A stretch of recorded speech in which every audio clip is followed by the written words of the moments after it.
that's what all of this boils down to, is a lot of image management. He's even gaslighting the public by saying, look at all the sacrifices I've made in order to make his children look, and you look, ungrateful. Their reluctance is because they see their father as a dangerous individual.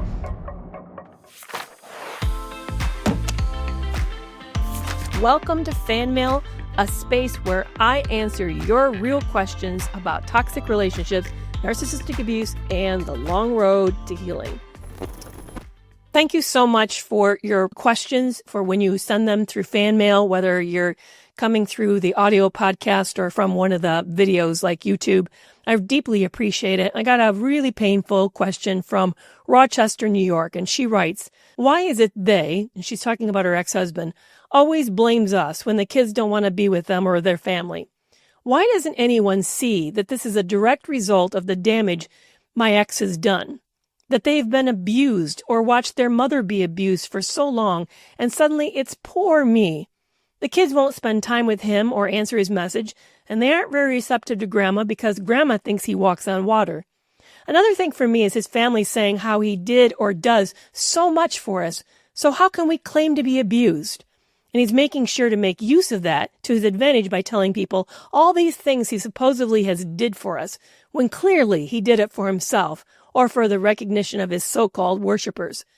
Thank you so much for this question. It's a very painful one, and it's common, unfortunately.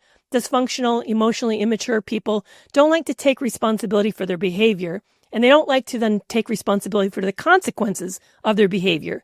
And in your case, the consequence is his own children not wanting to have a relationship with him. But in order for him to see himself as a good guy, he's got to point to what he does as good and ignore all the things that he does that's harmful or invalidating or minimizing or abusive. And he then can't recognize his children's response is a natural response to an abusive situation. That their reluctance is because they see that their father is a dangerous individual and they've been traumatized and they don't want to have contact with someone who's unsafe. But it's interesting how often extended families of abusive people become part of the flying monkeys or part of what I often call the chorus. You know, if there's the pastor, then you got the choir behind them. They often become the choir. And they do it for a lot of different reasons. Partly is because they may be getting some secondary gains off of this individual. Maybe the abusive son or daughter is actually benefiting them. Maybe there's like exchange of resources, like support, a connection. It could even be resources like money, actual something tangible. But it also could be psychological intangibles as reasons why these people often act as flying monkeys or the choir. Like maybe they don't want to be seen as associated as raising a son who's abusive like this. That in order for them to protect their image, they have to protect his. And that's what all of this boils down to, is a lot of image management. That the immature person can't own that they are hurtful, harmful to those they claim to love. So in order to avoid that, they then just point out that it's the people who are rejecting them's problem, that there's a lack of appreciation, which is really a form of gaslighting.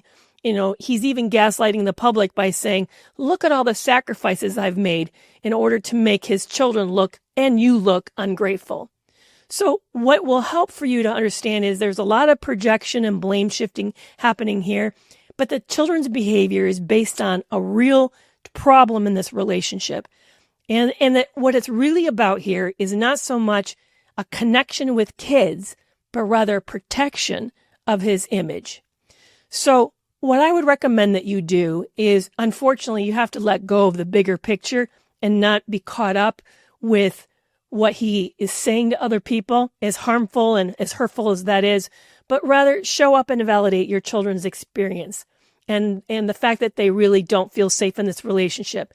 You know, acknowledge that their feelings are real and understandable, that they aren't to blame for what their dad did, that this is a normal reaction to that, and that I think that you are not pressuring them to engage with him or maybe even his extended family. I know sometimes courts may have different rules around that, and you may have to obviously follow the court documents, but to the degree that they don't have to be engaged with him, I would really encourage you not to pressure that. And And it's important for you to hold your boundaries without over-explaining. When you hear this type of feedback, you don't really need to give any type of a response or justification. You don't need to really talk about why your stance is what your stance is. You can just simply respond to such pressure like, the kids just need space right now, or we're just focusing on their well-being. You don't need to give an explanation to your ex or his family about why they don't want to be with him, why they're turning down his request for contact. And of course, if you're still involved with minor children, it's important for you to keep a documentation, a running record of communication, so that their refusal has a record of why there's a refusal, so that it doesn't come back and as a backlash in some legal way to you. It also, you don't need to defend your position with the greater public either. Nobody needs to understand why you do what you do or why your children have the kind of relationship that they do. I know that there's a strong desire to sort of fight this narrative, to paint yourself in a better picture, especially when you feel so maligned. But unfortunately, that rarely works. So protect your energy by shifting away from trying to prove the abuse, but rather to focusing on living your best life with your kids. And you know the truth. Even though someone may say something that's really hurtful and it definitely is a smear, doesn't mean that we need to correct it. And it doesn't mean that we need to, at any level, own it. So when you hear someone say to you, but he's done so much for you, just internally remind yourself that you know the truth, that those actions are self-serving, not evidence of love. And finally, I hope that you're getting support. I hope that you've surrounded yourself with people who are loving, accepting, and non-judgmental, that can act as a sounding board to when you're feeling really stressed around this, are very affected and reactive to it, but also that you're getting good coaching, maybe good therapy, or that you're a part of a survivor group like Toxic Free Relationship Club, to be surrounded by people who really understand these dynamics. Because it's so important for you to know your truth, you stand on that truth, and for you to be able to show up for your children in that way so that you don't get isolated by his efforts, which is another kind of ramification of this type of abuse, is that it can isolate you. It can make you feel like you can't safely talk to anyone. So make sure you're surrounding yourself with people that you know has really gotten your back. And thank you so much for sending in this question. And if you have a question that you'd like me to answer on air for the fan mail segment on Thursdays, please submit it to the survey link that I've posted in the show notes. Thank you so much for your trust in sending these in to me. I deeply appreciate it.